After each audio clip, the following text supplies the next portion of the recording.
大家好，我是老莫。莲花酥不用油炸也能做。有朋友问做莲花酥应该怎樣开酥，做好之后才能像这樣酥脆。这个视頻就跟大家詳細分享一下它的做法。首先咱們把普通的麵粉倒進去，加上白糖，然後加入色拉油或者是豬油。加上油之後一定要像這樣攪拌勻，把油和麵粉搓拌均勻，就像畫面中這樣。然後加入溫水就可以和麵了。咱們這樣做最大的好處是油和麵粉分布的比較匀，咱們和好之後的麵團呢，不用長時間的去揉。麵團揉好之後就像這樣，不會感到油膩，然後咱們包起來鬆弛15分鐘。接着咱們來做油酥，油酥就比較簡單了，就是普通麵粉加上相等的油，也就是1比1的狀態。和好的油酥一定要像這樣搓一下，搓得越透，咱們做出來的效果越好。咱們今天這塊油酥呢是稍微有一點偏稀，就是方便咱們後面開酥。咱們來做今天的餡料是麻蓉餡，咱們加入熟芝麻、椰蓉，然後炒熟的乾麵粉，3樣東西攪拌勻，加入芝麻香油，放入芝麻香油，咱們直接像這樣攪拌勻，攪拌成畫面中這樣，能夠很輕鬆的把它捏成團就 OK。這樣咱們包餡呢就比較方便，就不容易散，做好之後也不會太油膩。這時候咱們麵團基本上就鬆弛好了，然後咱們取出來放在案板上，簡單的給它搓揉一下。這次搓揉的目的呢，就是讓它有一點點起筋，這樣咱們在開酥的時候就能開得比較薄。但是揉的時間呢，千萬不要太長，只要讓它起筋就 OK。就搓成畫面中這樣，然後咱們蓋起來放3到5分鐘，讓它稍微鬆一鬆。時間到了，咱們直接把它取出來，這時候麵團呢就不需要揉了，直接拍扁。接下來的重點就是開酥的過程，大家一定要記牢咱們開酥的方法，3是432，要麼就是234。記住，這裡是咱們開酥疊的方法。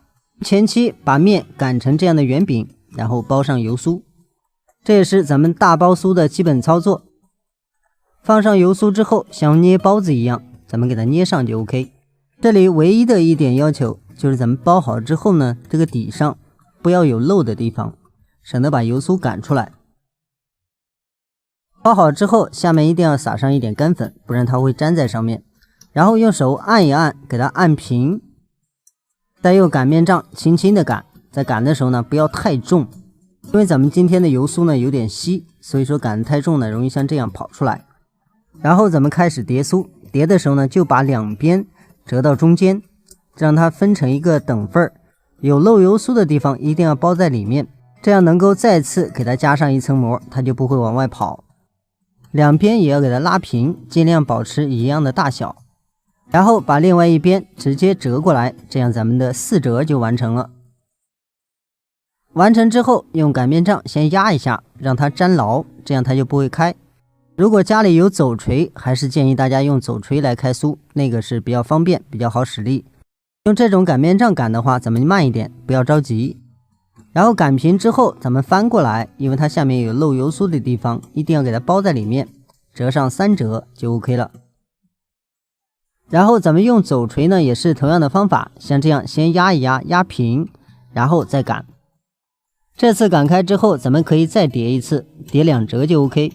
也可以直接像這樣捲起來。捲這種酥面呢，一定要先捲兩邊，再捲中間，這樣它的長度呢基本就能保持一致。捲好之後，咱們先切一下，看一下它裡面的酥層是不是 OK。如果像這樣就沒問題。然後咱們下出60克左右的劑子，這個並沒有規定，大家可以按照自己的想法去做，都沒問題。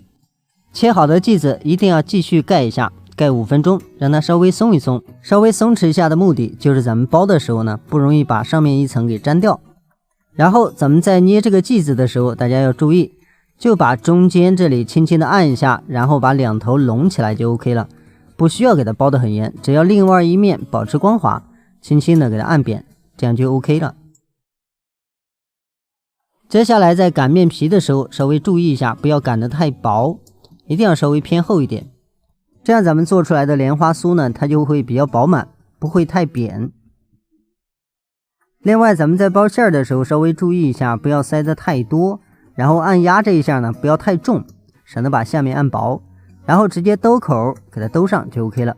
最後这一點呢，一定要稍微去掉一點，不能讓它太厚。這樣一個蓮花酥的生坯部分咱們就算完成了。做好之後呢，一定不要按，就像這樣飽滿狀態就 OK。